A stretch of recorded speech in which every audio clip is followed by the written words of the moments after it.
হয়েছিল যে দিদি ওই তার দিদির লোকে যে প্রথম সব বলার দিন কাজা হয়েছিল কার সঙ্গে ঝগড়া হয়েছিল?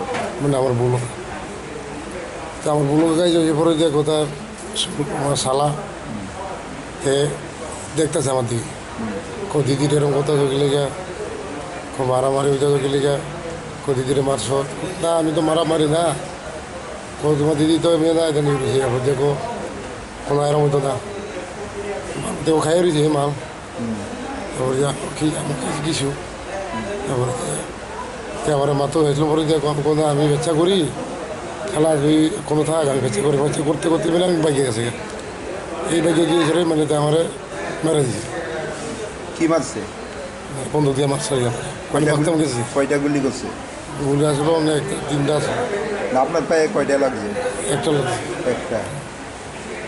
তারপরে হাসপাতাল, কোন হাসপাতাল নিছে প্রথমে? তারপরে যে আসলো অমরপুর হসপিটাল। কে নিছে?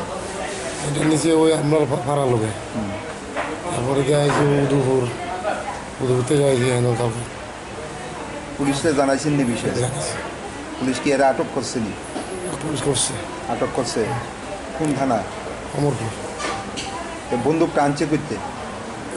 কইতে আনছি এটা তো কইতে পারতাম না আমি কিন্তু তারা তো ওই বনে যায় মুরুখ টুরুক টুকায় তারপরে দিয়ে ওই ওর কাছে কি বন্দুক আসছিল? এটা আজ থেকে তো আমার মারতেছে তা থাকলে করতে মারো এই সমস্যাটা আর কি। কি নাম ওর যে গুলি করছে? এটার নাম হয়েছে পমিজরিয়া আপনার নাম কি? কমল জরিয়া। হ্যাঁ, কমল জয় বাড়ি কোন জায়গায়? এবারে আমরা সর্বম থানা কোনটা? থানা অমরপুর। আপনারা কি ওর বিরুদ্ধে মামলা করবেন, আপনার শালার বিরুদ্ধে?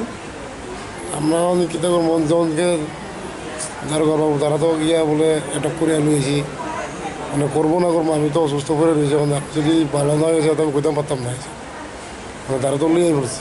কোন পায়ে লাগছে? এটা হয়েছে ডাইন দিকে লাগছে। কয়টা গুলি লাগছিল? একটা ডাইন দিকে।